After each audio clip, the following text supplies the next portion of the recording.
शौर्यमथिन्द उच्च पदवीं सन्मङ्गलं मङ्गल सद्बुद्धिं च बुधो गुरुश्च गुरुतां शुक्र सुखं शंसने राहुर्बाहुबलं करोतु सततं केतु कुलस्योन्नतिं नित्यं प्रीतिकरा भवन्तु मम ते सर्वे नुकुलग्रहा। आदरणीय ज्योतिषज्ञ सुमित्रजनहरू, श्री राधाकृष्ण ज्योतिष परामर्श च्यानलमा यहाँहरूलाई हार्दिक स्वागत तथा अभिवादन गर्दछु। म प्रसुता बैकुण्ठ शरण खतिवडा। आउँ सदा जस्तै यहाँ पनि आज पनि नयाँ एपिसोड लिएर आइरहेको छु। आजको एपिसोड अत्यन्त विशेष रहेको छ किनकि धेरै योग जान्नेवाला व्यक्तिहरूलाई अत्यन्त प्रभावशाली कुन योगद्वारा यस्ता व्यक्तित्वको जन्म हुन्छ भन्ने कुरा यस भिडियोले यहाँहरूलाई सिकाउनेछ। आजको विशेष भिडियो रहेको छ रुसी राष्ट्रपति भ्लादिमिर पुटिनको कुण्डली। तुला लग्न रहेको छ। तुला लग्नमा शुक्र, तृतीय स्थानमा मंगल, चतुर्थ स्थानमा राहु, सप्तम स्थानमा बृहस्पति, अष्टम स्थानमा चन्द्रमा, दशम स्थानमा केतु र द्वादश स्थानमा सूर्य, बुध र शनि रहेका छन्। कुण्डली यस प्रकार रहेको छ। शक्तिशाली, प्रभावशाली, शत्रु दमनकारी, कूटनीतिमा सफल यस्तो योग केले दिन्छ त? किन व्यक्ति यस्ता हुन्छ? किन यस्ता व्यक्तिले राष्ट्रलाई सम्पन्न बनाउन सक्छ? यो कुण्डली हामी आज विशेष चर्चा गर्न गइरहेको छ। शास्त्रमा उल्लेखित छ त्रिभिर स्वस्तिर भवेत् मन्त्री स्त्रिभिर रुचैर नराधिप स्त्रिभिर नीचैर भवेत् दासो त्रिभिर रस्तैर भवेत् जडः। यदि जन्म कुण्डलीमा 3टा ग्रह उच्च छन् भनेदेखि त्यो राजा हुन्छ। 3 ग्रह स्वगृही छन् भनेदेखि त्यस्तो जातक मन्त्री हुन्छ। 3टा ग्रह यदि अस्त छन् भनेदेखि दास हुन्छ, अत्यन्त निम्न स्तरको हुन्छ भन्न खोजेको। र 3टा ग्रह अस्त छन् यदि भनेदेखि त्यस्तो अवस्थामा भवे जड, त्यो मूर्ख हुन्छ भनेको छ। यहाँ हामी हेर्न सक्छौँ पहिले नै कुण्डलीमा शुक्र स्वगृही, बुध स्वगृही, चन्द्रमा उच्च, त्रिभिर स्वस्तिर भवेत् मन्त्री स्त्रिभिर रुचैर नराधिपः को यहाँ योग निर्मित पहिलो नम्बरमै भइहाल्यो। हामी हेर्न सक्छौँ पञ्चमेश र एकादशेशको युति भनेको छ। यहाँ पञ्चमेश भनेको को? शनि। एकादशेश भनेको को? सूर्य। सूर्य र शनि अर्थात् यहाँ पञ्चमेश र एकादशेशको युतिले पराशरका 7 धनाढ्य योग मध्ये एक धनाढ्य योग निर्मित हुन्छ। त्यसकारण उहाँको राष्ट्र अत्यन्त सम्पन्नशाली बनाउनुको अर्थ यो रहेको छ किनकि यस्ता व्यक्तिले राष्ट्रलाई उत्थान गर्ने काम गर्दछन्, आफू पनि धनी हुन्छन् वैयक्तिक रूपमा पनि। त्यसकारण यहाँ पञ्चमेश र एकादशको युति छ। धेरै कुरा जानिन्छ। आज एउटा कुण्डलीमा धेरै कुरा जानिन्छ, तर यहाँहरूले भिडियोलाई अधिक धेरै लाइक, शेयर र सब्स्क्राइब गरिदिनु होला। पञ्चमेश र दशमेश अनि नवमेशको युतिले राजाधिराज योग बनेको छ। यहाँ पञ्चमेश शनि, दशमेश र नवमेश। नवमेश भनेको को भन्दाखेरि यहाँ नवमेश बुध रहेको छ। भला दशमेश त्यहाँ छैन सम्बन्धमा, तर केही योग यहाँ आएको छ। पञ्चमेश र नवमेशको युतिले गर्दाखेरि यहाँ के भएको छ? राजाधिराज योग निर्मित भएको छ।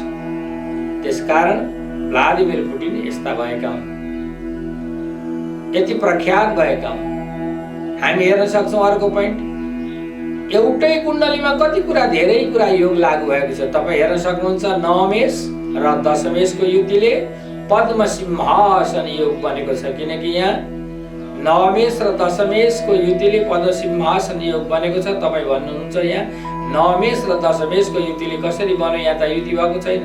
नवमेष भनेको यहाँको हो भन्दाखेरि बुध, दशमेष भनेको चन्द्रमा, नक्षत्र सम्बन्ध रहेको छ। त्यसो भएको हुनाले यहाँ यो युतिले पनि काम गरेको छ, पद्मसिंहासन योग गरेको छ। अर्को पोइन्ट हामी हेर्न सक्छौँ, लाभेश र भाग्येशको युतिले लक्ष्याधिप योग बनेको छ। लाभेश भनेको को यहाँ भन्दाखेरि सूर्य, भाग्येश भनेको को भन्दाखेरि बुध। सूर्य र बुधको युतिले एकातिरता बुधादित्य योग त बन्यो, परन्तु लक्ष्याधिप योग पनि बनेको हुनाले आफू र आफ्नो राष्ट्रलाई सम्पन्नशाली बनाउनमा यी जातक अत्यन्त माहिर रहेका छन्। अर्को पनि हेर्न सक्छौँ हामी, लाभेश र भाग्येशको युतिले भाग्यवान योग पनि निर्माण हुन्छ। हामीले यहाँ भाग्येश हेर्न सक्छौँ। भाग्येश को त भन्दाखेरि भाग्येश यहाँ बुध, तपाईँले थाहा पाइसक्नुभयो। लाभेशको सूर्य, त्यसको युतिले गर्दाखेरि भाग्यवान योग पनि। दशमेश शुभ र बलि उच्च भएकाले सत्कीर्ति योग हो, किनकि यहाँ दशमेशको चन्द्रमा के छ? उच्च भएर बसेको छ। सत्कीर्ति योग निर्माण भयो। हामी हेरौँ त यहाँ सत्कीर्ति योग कति सुन्दर योग, जसले गर्दाखेरि सम्मान मिल्छ, कीर्ति मिल्छ। यस्तो भ्लादिमिर पुटिनको कुण्डली रहेको छ। हामी अर्को हेर्न सक्छौँ, यो लग्ने शुक्र लग्नमा नै तुला राशिमा भएको हुनाले मालव्य योग बनेको छ। किनकि कुनै पनि ग्रह स्वगृही वा उच्च भएर केन्द्रमा छन् भने त्यसलाई रुचकादि पञ्चमहापुरुष योग भन्छन्। यहाँ चाहिँ मालव्य योग निर्मित भएको छ। अर्को पोइन्ट रहेको छ, कर्मेश चन्द्रमा उच्च र ऊ जसका राशिमा बसेको छ, अर्थात् डिपोजिटर शुक्र यहाँ डिपोजिटर रहेका छन्। चन्द्रमाको डिपोजिटरको शुक्र, किनकि चन्द्रमा बसेका छन् वृष राशिमा, त्यसको राशि स्वामीको शुक्र। मैले डिपोजिटर, फाइनल डिपोजिटरको बारेमा, स्थूलाधिपति सूक्ष्माधिपतिको बारेमा पहिले भिडियोहरूमा मैले दिइसकेको छु। त यस्ता प्रकारले कर्मेश ग्रह चन्द्रमा उच्च भएर अष्टम स्थानमा बस्नु, अष्टम स्थान त्यसै के हो त? अनुसन्धान, खोज, गुप्तचर विभाग हो। त्यसकारण उहाँ गुप्तचर क्षेत्रमा गुप्तचरको माध्यमबाट माथि गएको योग छ भनेदेखि साथसाथै कर्मेश ग्रह चन्द्रमा जहाँ बसेको छ त्यहाँ बसेको चन्द्रमाको स्वामी स्वगृही भएर केन्द्रमा बसेको हुनाले पारिजात योग पनि निर्मित भएको छ। डिपोजिटर अत्यन्त दशमेशको डिपोजिटर शुक्र बलशाली भएको हुनाले जातकलाई यस्तो प्रभावशाली बनाएको। अर्को पनि हामी हेर्न सक्छौँ, अष्टमेश र लग्नेश एउटै भएकोले गुप्तचरले र कूटनीतिले सफल व्यक्तित्व बनाउँछ। किनकि यहाँ अष्टमेशको शुक्र, लग्नेशको त्यो पनि शुक्र एउटै भएको हुनाले गुप्तचर क्षेत्रमा, अनुसन्धान क्षेत्रमा अत्यन्त अगाडि र निर्माण क्षेत्रमा अगाडि बनाउँछ। अर्को पनि छ, अत्यन्त कुटिल चाल चल्न सक्ने योग्यता राहुले दिन्छ। राहु कलियुगको राजा भएको हुनाले हामी हेर्न सक्छौँ चतुर्थ स्थानमा राहु बसेर दशम स्थानमा देखिरहेका छन् भने साथसाथै शनिका घरमा बसेको राहुले शनिलाई नै देखिरहेको छ।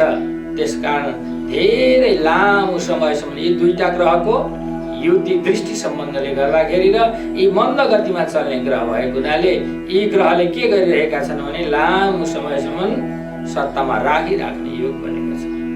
त्यसो भएको हुनाले भ्लादिमिर पुटिनको कुण्डली यस्तो प्रकारको रहेको भएको हुनाले आज यस्ता प्रख्यात देशलाई सम्पन्नशाली बनाउने व्यक्तित्वको कुण्डली कस्तो हुन्छ र एउटै कुण्डलीमा ग्रहको युति दृष्टि र परिवर्तन सम्बन्धले कसरी बनाउँदो रहेछ धेरैवटा राजयोग भन्ने कुराको जानकारी यहाँहरूलाई मैले उपलब्ध गराएँ। यसलाई धेरैभन्दा धेरै लाइक, शेयर, सब्सक्राइब अनि यहाँहरूलाई लागेका विषयमा कमेन्ट गर्नुहुनेछ भन्दै मेरा बाणलाई यही विश्राम गर्छु। जय श्री राधे।